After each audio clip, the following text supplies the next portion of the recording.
Money on my mind, looking for a dime. James Lock in the house, gonna help you shine. Welcome to the Pool Lock YouTube channel.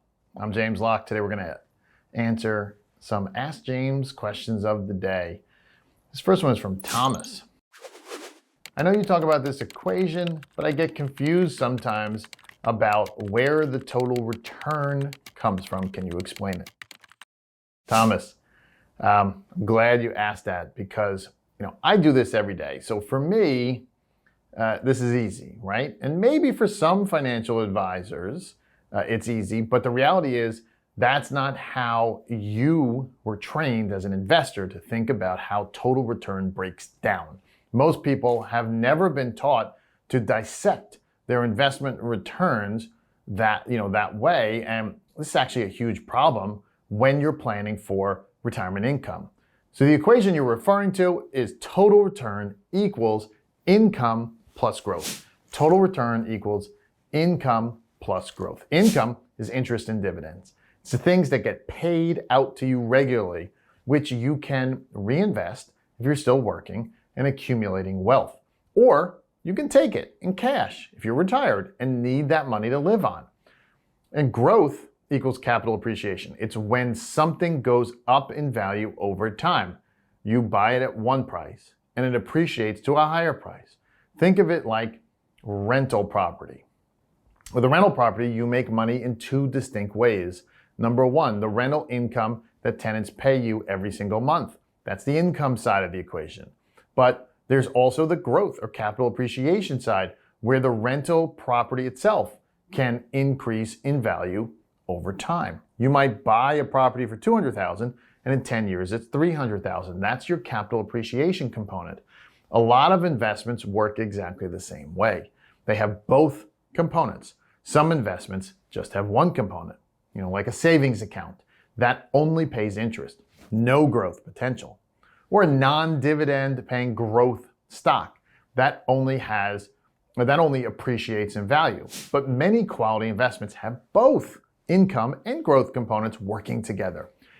So here's what's really important to understand. Earlier on in your career, you didn't care. You didn't care about where your return came from. You just wanted to make money on your money, period. Whether it came from dividends, interest, stock appreciation, you just wanted your account balance to go up. But as you approach retirement, all of a sudden, the source of that income or that return becomes important. Most smart people transitioning towards retirement go to an income first, growth second mindset because they still want to get both components, but they don't want to give up growth. They don't want to give up growth entirely, but all of a sudden its income portion gets prioritized as they approach retirement because that's what's going to pay their bills, when they're no longer earning a paycheck. The problem is that most investment education and most financial media talks almost exclusively about growth. They focus on, the kind of stocks that are going up, which funds are performing well, what the market did today, when you're working, growth of your money just means that your account's going up in value and you didn't really care. You didn't really care where that growth is coming from. You just see a bigger number on your statement. But for income investing, you need to think about it differently. You need to understand that a stock paying a 4% dividend yield that stays flat in price is going to give you a 4% total return. And that 4% is coming entirely from income that you can spend versus a stock that goes up 4% in price but pays no dividend. That's also a 4% total return, but it's all capital appreciation that you can't spend unless you sell the stock. So it makes it easier if it makes it easier, think about it, retitle the equation, right? Retitle the equation to growth of my money equals income plus capital appreciation. It's exactly the same concept, but the terminology might make it easier because you're not used to kind of talking in terms of total return. Those are, pointy hat people, right? School people like me that talk about total return in technical terms. You're thinking about, I want my money to grow. I want my 401k to grow. I want my portfolio to grow. So if it's easier for you, think of growth of my money equals the income component plus the capital appreciation component. And maybe that terminology helps you better understand how to build a retirement portfolio that can actually generate the cash flow you'll need to live on. Important question. Important to understand that equation. If you have a question you would like to send in, you can do so by emailing it to poollock@poollock.com. Now, our second question today from Randall. We're okay for retirement, but I really just want my accounts to get back to where they were before I make some changes. Is that asking too much? All right, Randall, great question. It reminds me of a story that I read once from one of my mentors, David Scranton, right? In his book, he took his mom to the casino. And she's doing well, and she already won more than $500. And then, David says, all right, let's go. You hit your number, right? They had a number that they were going to walk away with. But when she was up over that number, and he says, let's go, she turns around and says, what, are you crazy? I'm winning. I don't want to leave now. Now, Randall, that story captures something we all face as investors. The emotional pull to stay in the game, even when we've reached our goal. It's easy to feel like, I'm winning, why stop? But here's the thing, emotions can derail even the most well thought out retirement plan. Let's apply that story to your situation. You're asking if it's too much to want your portfolio to return to its high before making any changes.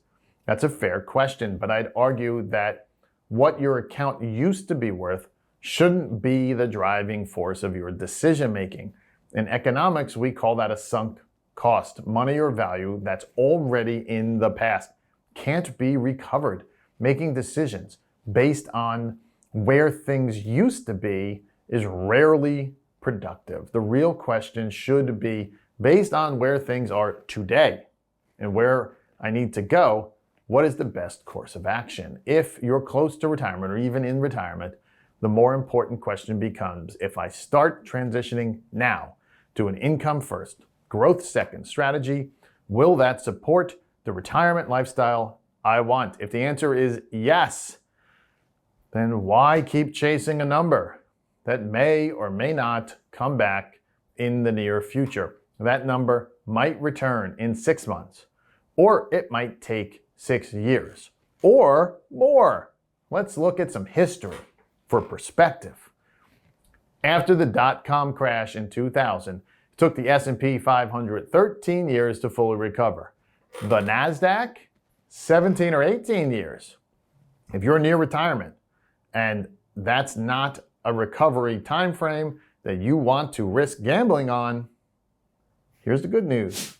Transitioning to an income-focused portfolio doesn't mean you're locking yourself out of growth. Not at all. It simply means you're prioritizing stability, dividends, income, the kind of things that give retirees peace of mind and consistent cash flow. That might mean shifting into dividend-paying stocks, conservative bonds, or balancing funds with a track record of preserving capital while still offering modest upside.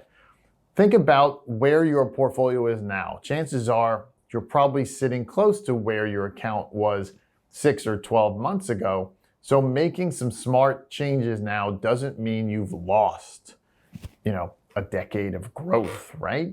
You're just taking a more rational, proactive step towards financial independence. In the end, retirement planning isn't about chasing peaks. It's about building a plan that works for you, not just today, but in the next 10, 20, 30 years. So don't get caught up in the emotional highs and lows of market cycles. Focus on what gets you closer to your goal: consistent income, lower volatility, and peace of mind that comes from knowing your retirement is on solid ground.